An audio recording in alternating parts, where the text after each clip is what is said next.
Welcome to the Positively No Gambling Podcast, the pro football show that is definitely not about betting. My name is Glenn Fraser. It is Wednesday, August 13th, and this is the 2025 team preview for the Houston Texans. All right, go through the preview quick.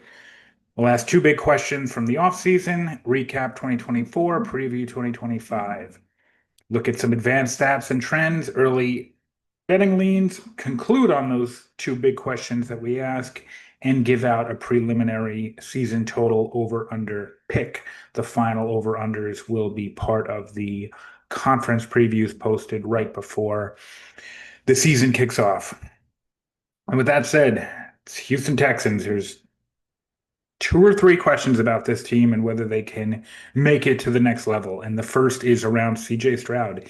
Is he a great quarterback? Is he in the big leagues and amongst the league's better quarterbacks? It's a very, very tough conference to be in a quarterback in, given how stacked the AFC is. But look, since he's been a rookie, he made it to the playoffs 2 years in a row. He's won a playoff game each time.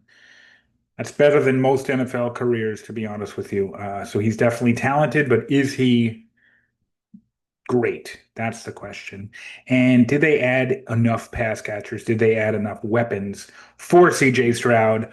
Because so much of where their season went wrong last year had to do with when the injuries started to pile up with the pass catchers. To recap 24, some real interesting things about Houston. So they were 10-7. They won the South again. They beat the Chargers in that random that 4:30 Eastern Saturday wild card game, the game they always play in. And then they lost to the Chiefs the following week in the divisional round. And look, it's the Chiefs. Everyone loses to them. They were in that game and they were really showing off their strengths, especially in the pass rush, but fell a little bit short. And that's the mountaintop, the Chiefs. And everything this offseason was with the goal of beating them, just like everyone else in the AFC. In terms of their season, they started off 5-1. They were really hot. They had wins against Buffalo, um, in New England, Jacksonville, and then they finished the season where after that good start, they were 5-6. So not awful, but that's when the injuries started piling up. That's when they had more games in more difficult environments, like in Green Bay, home versus Detroit on that Sunday night. That's the one where Goff threw like five interceptions and they still beat Houston. Uh, the Christmas game in Baltimore where they were just embarrassed. As the schedule got tougher, they couldn't really meet the challenge, and so they ended up 5-6, but still it was enough to make the playoffs. 1-5 against playoff teams. Hmm. The only win was that weird Buffalo game. They had an easy schedule. They're in the South. It's a pretty easy division. They had a lucky schedule. I don't think anyone was anticipating all three of those teams being as bad as they were. Plus, they had some other luck. Even though they lost the game, they did play the Jets, who were projected to be better. They played the Bears, who were projected to be better than they were. Same thing with the Dolphins, um, and the Cowboys. So they took advantage of that schedule luck. We'll get into it with the stats, but they overachieved by a win and a half, which, considering the one game that we all remember that they should have won but didn't, that being the Detroit game, little concerning. They were 7-5 in one score games, and this is an interesting one. They are what I'm calling the most perfectly mediocre team I've seen. They score 372 points. They allow 372 points. 21.9 per game, 21.9 per game allowed. A complete 50-50. which is wild, which would project them to exactly 500, which would be 8.5. Of course, you can't get 8.5 wins.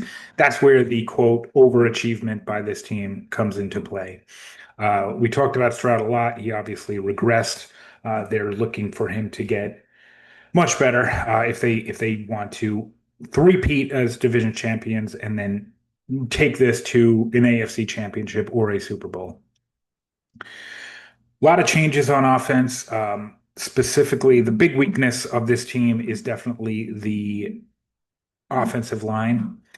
They traded away Laramie Tunsil, who was definitely good, but a lot of penalties, looking for a new contract. They let Stefan Diggs walk to New England. He was decent. He was pretty good last year and then got hurt. Older guy, probably not worth bringing him back, but he did leave. Robert Woods went to Pittsburgh. That's not a huge loss in terms of what they added. Left side of the line, they added Cam Robinson from Minnesota. They added Laken Tomlinson from Seattle at guard. You know anything about Seattle's guard situation? I wouldn't. That should be a red flag right there. Um, they replaced Tunsil with Robinson. I don't know if that's lateral. I don't know if that's improve. I don't think it's an improvement. Let's put it that way. In terms of pass catchers, Christian Kirk came over from Jacksonville. That's an interesting one. That's one to circle. If he could be that wide receiver two that stays healthy, we already know what you got in Collins. That's an interesting addition, as is the Jaden Higgins draft pick. Uh, so when we think about surrounding Stroud with talent, a more stable line, and better pass catchers, it's starting to add up. It's starting to add up. I think they're heading in the right direction, but I still have big concerns about this line, and I have big concerns about the quarterback himself. Joe Mixon, like as we speak, is dealing with an injury in training camp. We'll see how that shakes out. I'm not the biggest fan to begin with, so that running game is definitely a little bit vulnerable. They added Nick Chubb, who's got injury history, who's a little bit older. I don't know if that's a major addition. Damian Pierce, people like, never really moved the needle. So an offense that really needed to step up. I don't know if I love all the additions that they've made. Defense, uh, a great defense that might have gotten better, which is always a little bit scary. They didn't lose much. They lost Eric Murray, safety. They lost Chris Boyd, a rotational cornerback. Added EJ Speed, who's sort of a little bit of an underrated linebacker from Indianapolis. I got CJ Gardner-Johnson from Philly, who is just trashing Philly currently. Shout out to him. He's a solid safety. They added Darrell Taylor as sort of a rotational edge coming from Chicago. Sheldon Rankins as a backup D tackle. And they drafted Jalen Smith. Most of their draft was focused on the offensive side of the ball. So take a great defense that's got studs up and down. Um, Will Anderson, Derek Stingley. Will Anderson's one of the best pass rushers in the game. Stingley, one of the best corners in the game. They got a good Mike linebacker in Al Shahir. Danielle Hunter's a tremendous complement to Anderson. Jimmy Ward's a heck of a safety. These are really complementary additions, very similar to Denver. I love these moves. Uh, in terms of X factors, if there's a bit of a weak looking group here, it might be the secondary besides Stingley. If they found maybe a nickelback in Jalen Smith, if they add Gardner Johnson, who can be a legit starting safety, Jimmy Ward already is a legit safety. That gives them even more strengths and could turn them into a truly dominant defense. No make or break. This is one of the league's best defenses. Okay, moving on to the 25 schedule. A little bit more difficult than last season, but very much doable schedule there in the South. It's always going to be relatively easy. Their home schedule looks easier, and their road schedule looks pretty difficult. You got games in Baltimore, that's a potential disaster. In Kansas City, that's a potential disaster. You can't avoid playing these three teams, including Buffalo. They at least get Buffalo again at home. They got to travel to LA for the Chargers. In Seattle, never easy. In the Rams to kick off the season, not an easy one. Tough road schedule. Um, they tend to be worse against the spread at home, just slightly better on the road. They don't have a great history of covering the spread. So you'd rather have the easier schedule just from a pure betting perspective. I guess at home, you could take you could hopefully mitigate that poor performance over the past couple of seasons against the spread at home. And three of their first five games are against playoff teams, seven overall against playoff teams. Tricky start, but overall, not too bad of a schedule. Hmm.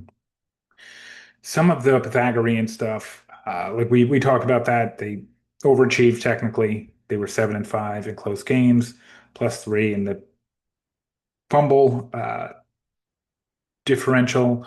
They won exactly the same amount of games in 23 and 24, so nothing that jumps out there. That schedule luck jumps out a little bit. What looks like an easier schedule this year might be more difficult.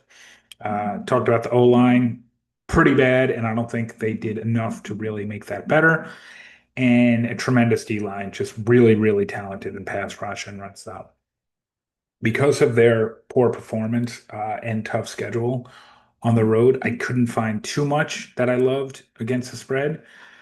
Week 4 against the Titans, though, 6.5, hefty number in division, but I like that matchup. I don't think Cam Ward is going to be anywhere near good enough to compete with Houston in Houston by week 4, so I like that one. But that's really it. Tough road schedule, not great team covering the spread at home. That brings me to the conclusion here, which is I think they added pass catchers for Stroud, but I don't know if he's going to be good enough for that for it to make a difference. I'm going to go under 9.5. I did under 9.5 last year as well, and it came down to the final game. So you at least were able to hedge.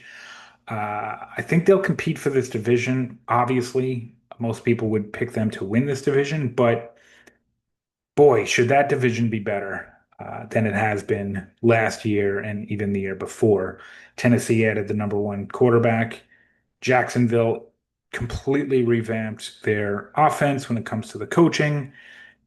Even Indianapolis might be better, and we'll get to them, I guess, tomorrow, right? We'll get to them shortly. It all comes down to, can Stroud make a leap forward? Is the O-line still a disaster? Can the defense become one of the league's best? I don't buy Houston.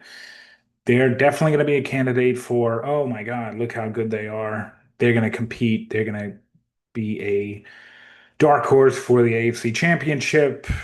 Let's roll with them. And I think they needed to take advantage of prior seasons where the division was just not as talented. Their schedule was a little bit easier. Um, because to expect the same luck that they've gotten in the past couple of seasons is a tall order. So I'm going to go under here, 9.5. And we'll talk about AFC South teams for the next couple of days. We've got Indianapolis tomorrow. Take care.